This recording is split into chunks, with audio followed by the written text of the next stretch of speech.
politics of an acorn.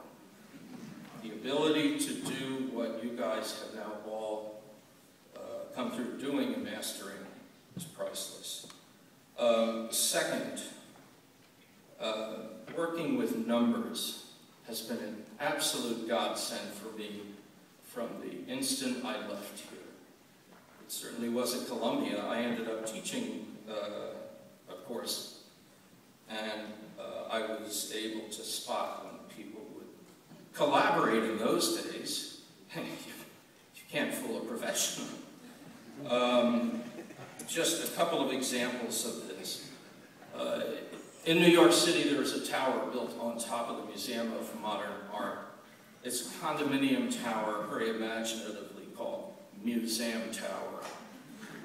It is a very high-end condominium, and my group was responsible for the real estate structuring, negotiating, and working with the chairman of the museum, a fellow named William Paley, who was also chairman of CBS. Paley demanded endless sets of projections. I mean, this was a complicated project. It took the support of Nelson Rockefeller and the opposition of Bella Abzug. These are names you guys never heard of. And it was a complicated thing. Paley demanded printouts of every single permutation. And this was before Excel and 1, 2, 3. So I would work night after night on the computer terminal that we had leased on two things. One, I would print out for Paley all of the projections he wanted. And second, because they were all worked out by hand, but printed by computer, I had to have a program where we could, in effect, bogus up the numbers we all had to work out by hand. It's a little abstruse, and I apologize for that. But we had to not only deliver the goods, but be good enough to do them the old way by hand and present them the new way. Second, when we do projections in a deal, for very large deals in particular, I insist that all of my people do their own projections. And usually, when we're across from a big landlord or a big developer or a big anybody, they have people to do projections for them.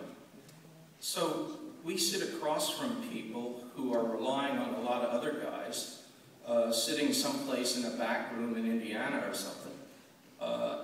And there's just no substitute, for doing it yourself.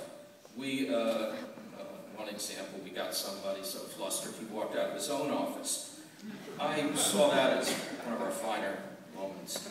On a more recognizable basis, Rockefeller Center was once owned by a thing called Mitsubishi Estates. It was when the Japanese were buying all of Manhattan. It was like they were the successor to the Indians. The Indians, $24 to Stuyvesant, and then 200 years later, whatever, the Japanese came in. Unfortunately for them, they insisted, everyone working for them, doing deals with people like me, would be given projections, and the little lower right corner would be one number. If it was 0 or positive, we could do our deals. If it was negative, they'd turn them down. Well, we only had to see that piece of paper once to replicate it, and then we would prepare our own projections and structure our own deals to flummox them. And well, the upshot of it is the Mitsubishi lost Rockefeller Center to foreclosure. It's what I call a happy ending. And they just couldn't quite. But the ability to do what you guys do routinely was what that was all about. Because really, the numbers were what governed. So I now insist everybody in my company learns how and does, in fact, prepare their own projections. That's the only way that you can have an instinctive feel for, a resonance with how things fit together. And what we do, I think, is so much less complex and less intellectually demanding than what you guys did sophomore year. Real estate, well, as I said, in the land of the blind. Doing our own numbers, I feel, makes us faster, sharper, better, more formidable opponents. And no matter what the field that I would have gone into, being able to do my own projections and numbers and understanding after some cogitation how things fit together in relationships, absolutely priceless. And the last point I'll make in this regard is persistence and creativity in adversity. Because you guys are all sitting here today is proof positive, I think. You all possess those attributes, whether you become engineers or sewing machine salespeople or, God forbid, real estate people. In real estate, persistence trumps everything. It trumps brains, style. Well, it does not trump inherited wealth, I will say that.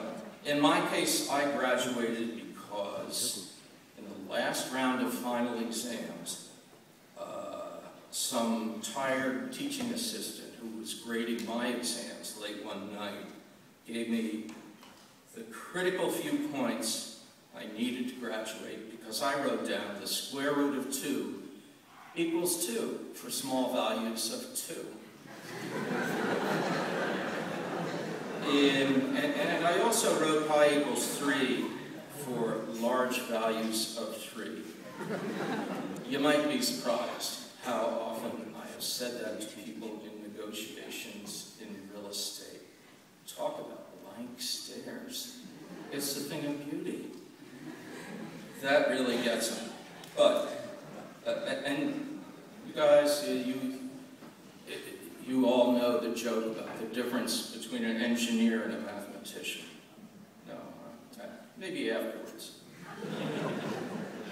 For whatever it's worth, that was told by the head of what was called basic studies to us, my class, on our very first day. I think it was in the same lecture as shake hands with the guy on your left, shake hands with the guy on your right. That joke was the good news intended to go with the 1 out of 3 bad news. Didn't offset it, but it was something. So, my affection for Cornell is so much greater now than it ever was when I was here as a student.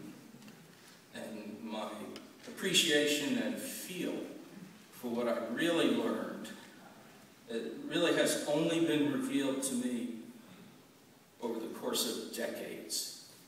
It's just not something I understood when I was seated where you are today, 41 years ago. The course materials didn't have anything to do with it in my case, or didn't have much to do with it. It was how I learned to learn, and my perspective, and the other traits I described, aside from the food business. I've said over the years, boy, I'd like to be 18 again and know what I was doing. But I've come to realize it just doesn't work that way.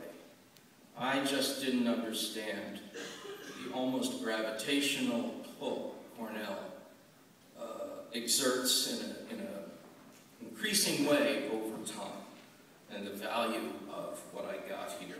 So no matter what you do, no matter where trends in the economy and science and culture go, having a degree such as you are about to possess means you prove to the world, and most importantly to yourselves, that you can reach down inside of yourselves, no matter what opportunity or peril confronts you, and find the will and the resources to prevail. So, in the words of the bard, all's well that ends. Congratulations, engineers, you made it.